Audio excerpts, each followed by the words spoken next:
Thank you for tuning into our seller interview series. Up today, we've got an Amazon FBA and e-commerce business for sale in the technology niche. Created in October 2014, this business makes $68,839 per month in net profit, and the listing number for the site is 43895.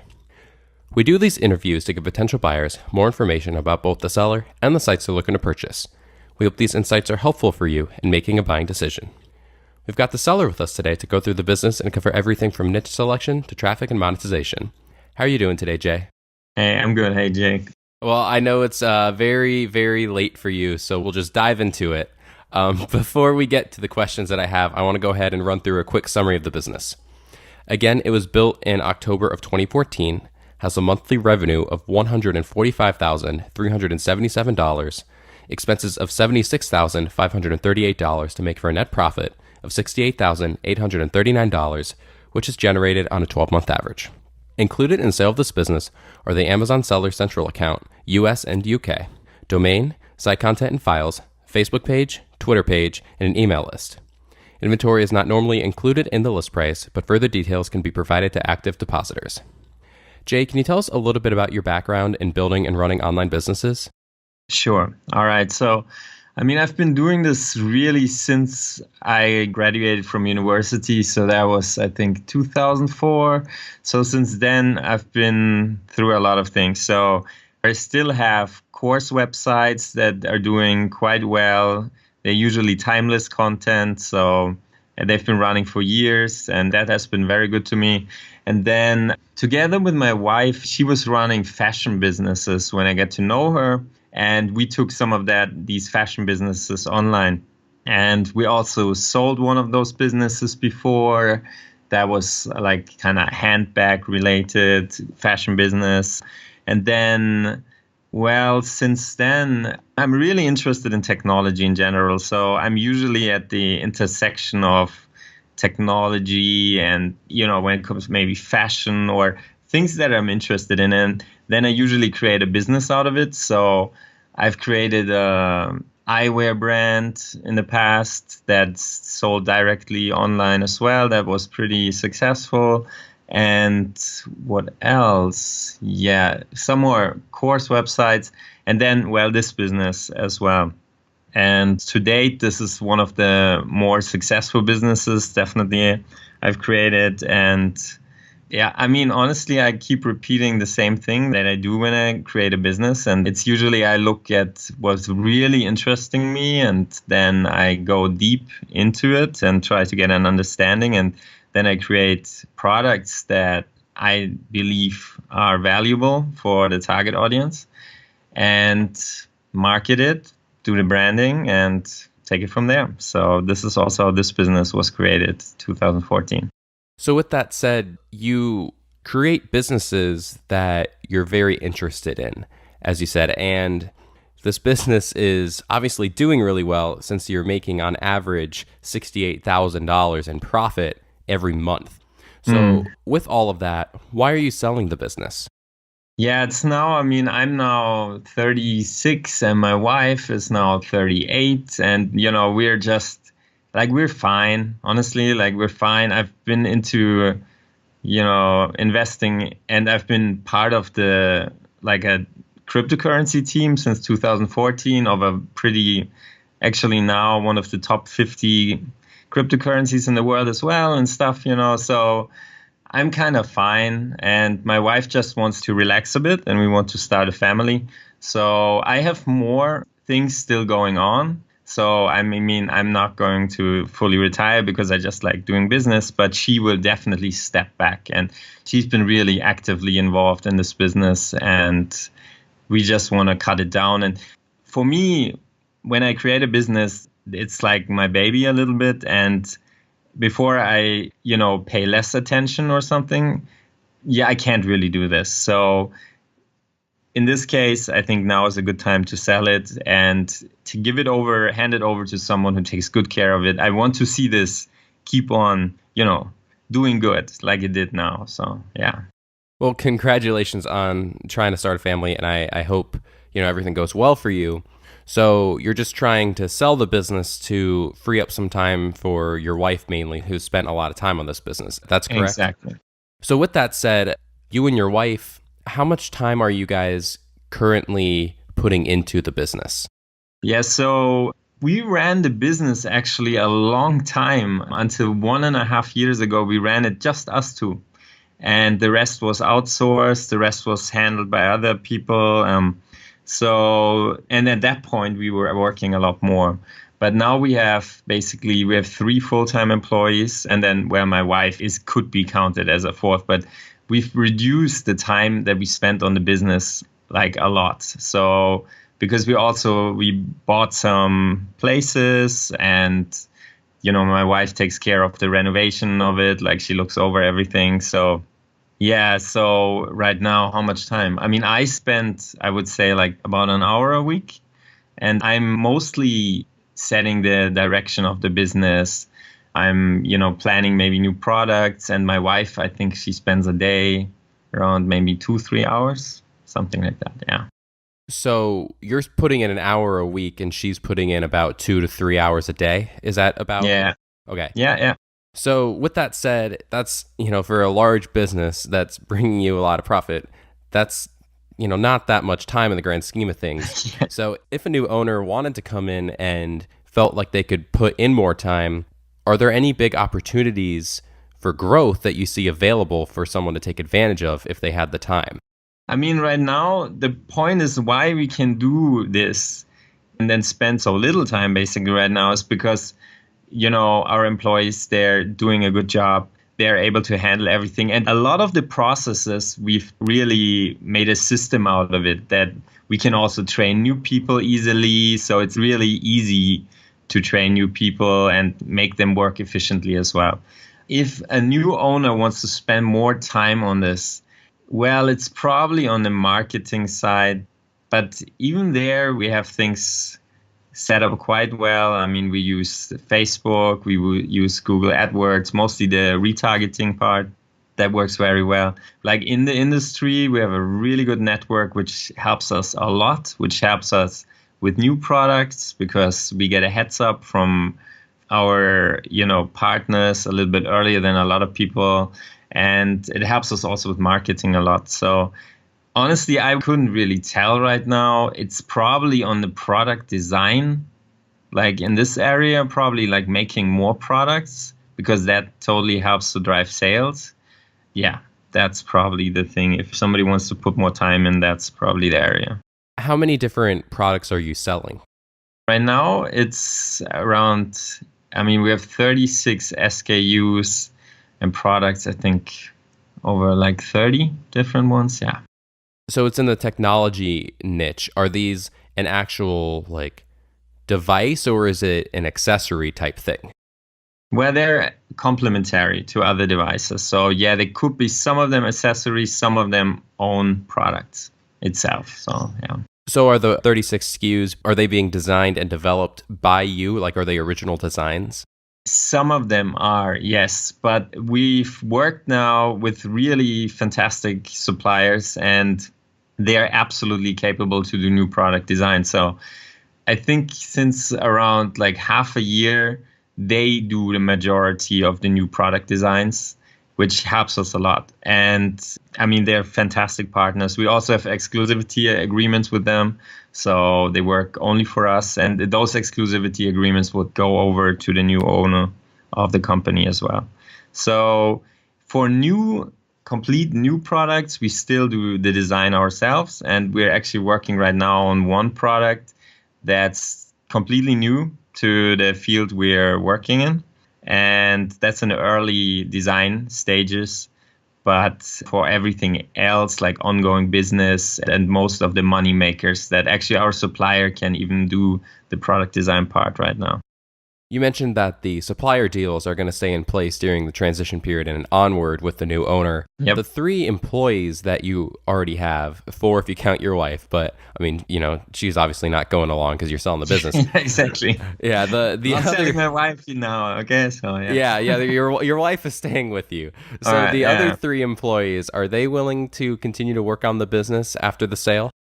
Yes, in general, they're open for it. Right now, we only spoke with them about the transition period, but I think they're happy if they keep getting treated like we treat them. I mean, we treat them really well. We're actually really nice. And this is also one thing. This needs to be seen. I mean, if this is not the case, then we totally would keep everything in place until new people are trained.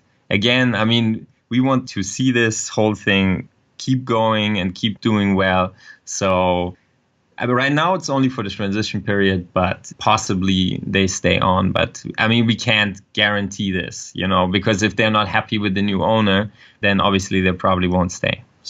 So with that said, what all are the 3 employees handling in terms of working on the business? All right. So we have one guy who takes care of the graphics, product photography, and all the visual stuff, basically. Then we have one person who takes care of logistics, the distribution stuff, the day-to-day operation. Right now, we still do some of the packing like right here, but also our suppliers can do this directly and they could even ship it. So some sort of like drop shipping is possible. So that's the other person. And then the third person takes care basically of customer relationships and also the marketing part. And then where we have another person that's just part-time doing the standard customer service stuff. But I think that's right now it's like 1 or 2 hours a day only, not much. So yeah. So you are currently packaging the product yourself. It's not a drop shipping model? No. And right now, some of the products we package ourselves, yes. And some of it we get already packaged. Yeah, exactly. It's an Amazon FBA business. Are there any of the products that are sent directly from the supplier to Amazon? Right now, no, not right now. And you're currently selling in the US, the United States, as well as the United Kingdom, correct? And also European markets, so Germany, and we're actually also selling Japan now as well on Amazon, yes. Are you selling in the rest of North America, like in Canada?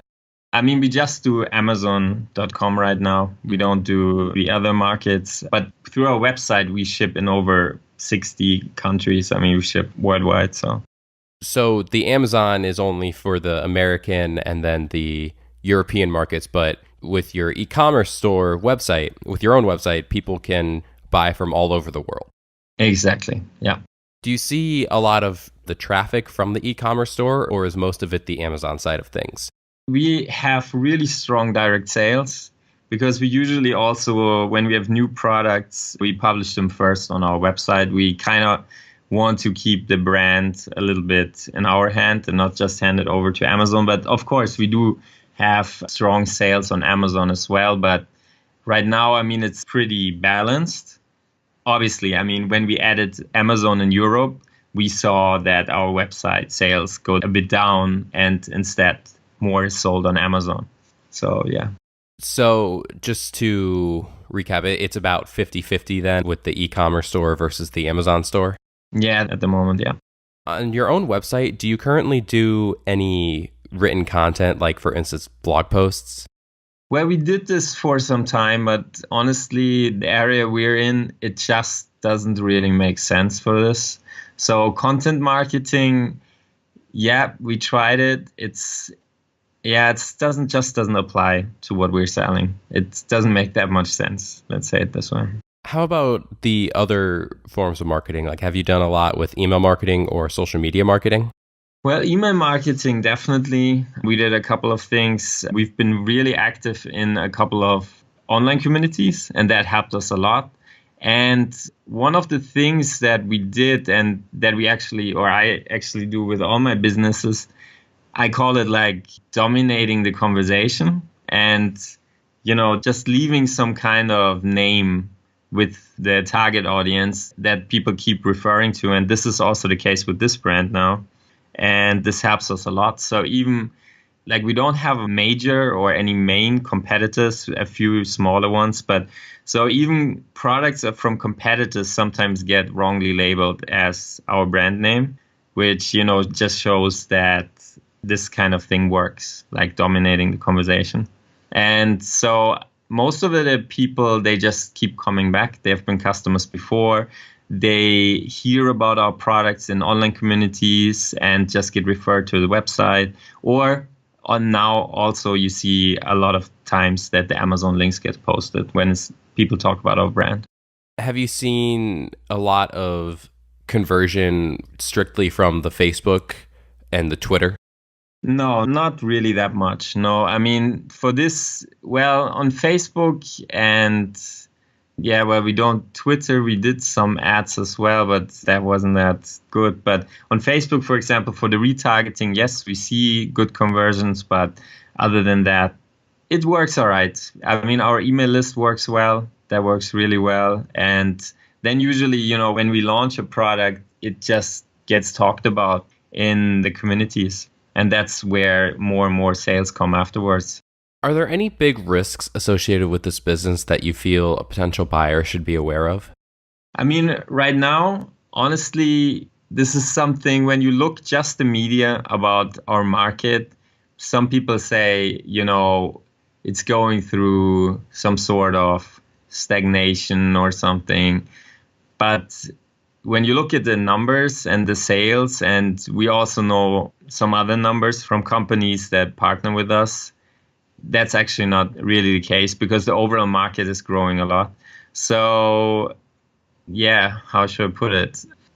Well, a risk would be that this market, the complete market, would stop growing.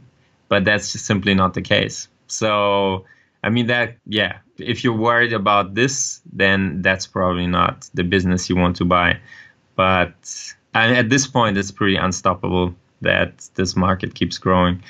Other risks? No, I wouldn't know what risk. No. So earlier, you mentioned that you don't feel that the blog posts are going to be effective for this niche, this business. And that's based off of the knowledge that you already have with the business, with the products, with the niche.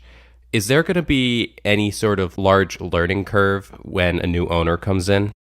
Not really, because how we run this now, this is very, as I said before, it's very systematic, and everything comes down to some sort of system, how we do the marketing, how we do the new product launches. This is all processes that we've gone through and that we keep going through, and they work. And so in this case, I don't think there's much of a learning curve. One thing is obviously that's important for the new owner. There should be some sort of interest in the niche because, and maybe, I'm not sure if you can call this a risk, but you got to stay up to date with what's happening. I mean, that's definitely important. So it's really important to know and understand the market. And that means basically daily just reading a little bit about it. And this is sort of mostly my work, or what I do right now is, I stay up to date, understand kind of what's happening in the market. And then that's basically the thing the new owner would have to do. One thing I wanted to ask you when I look at the chart that Empire Flippers provides based on the numbers that you give is there's a, and keep in mind, the numbers are pretty, hovering around that $68,000 average, with the lowest being last month with $38,000, but the previous month was $114,000 in net profit. So it's pretty, hovering around that average. But I guess my question is there any big reason for the, that drop from 2 months ago to 1 month ago? It's just when people buy the main products that, we do a lot of complementary products for. So it really depends also on the pricing politics of these main companies in the market. So, in December now we see a pickup in sales again because of certain Black Friday sales that these companies did. And we also expect the coming month to be pretty strong because of Christmas and everything. So, it's pretty much related to that. And also product release cycles, because we do these complementary products. So it really depends on when new generations of products are introduced and so on. Yeah, that definitely makes sense. And like you said, this is going to be picking up again coming into December with Christmas and the end of the year. Yep. So I have a couple more questions for you about pertaining to a deal structure when talking with a buyer. Would you commit to a non-compete? Yeah, sure. No problem. The thing is just that I have with another business partner, I have a little bit of a similar, it's not obviously the same business. I have a little bit of a similar business, but that's totally not overlapping each other. So it's a complete different category of products. So my business partner on this other business, he doesn't want to sell. So, yeah. But for this business, absolutely no problem. No compete, no problem. And how long are you willing to help out during the transition period, and what kind of support could a new owner see? Okay, so I mean, 3 months for sure. And if necessary, even 4, maximum maybe 5 months, that's fine. For the support, I know this is business and this might not matter much, but we're all good people. I even hire people who are show in a certain way that they're good people because they're usually more responsible. They do things properly. And if we hand this company over, we will just definitely make it properly. So, I mean, we just take the time and explain it to the new owner. There's not really a limitation on the amount of support, you know. I mean, I'm willing to go on conference calls. I'm willing to walk them over the numbers. Then the guy who does the marketing, we can explain everything in this matter as well. The logistics, we definitely can do conference calls with our suppliers who are all speaking very well English as well. No problem there. So yeah, like full support. I mean, we want this to be good and that's it. So. I mean, I guess another thing to comment on is earlier we mentioned this too, but there's no guarantee that they're going to want to work with it full time, but the staff that you already have in place are willing to help out during the transition period. So you don't have to, so as a new owner, you wouldn't have to worry about those aspects as well. Not at all. Not at all. No. You know, our staff is pretty much like family to us. And yeah, so no worries. Obviously, everyone's goal when they're selling a business is to get 100% cash offer of what they're looking for, sell the business and move on. But, the reality is that as the business gets worth more, that may or may not happen. So with that said, are you open to negotiations and conversations about other deal structures, like, for instance, an earnout? To a certain degree, yes. But honestly, there's a couple of things happening right now also that are very beneficial for the business. And it just happened that we know about it since about 2 weeks. So we didn't even know this when we thought about selling the business. And, we're open for negotiations, but we're really not desperate selling the business because, yeah, we're still involved in the business, but we can even probably be even less involved and keep it running and keep it doing well. So, open for negotiation, but need to be still proper.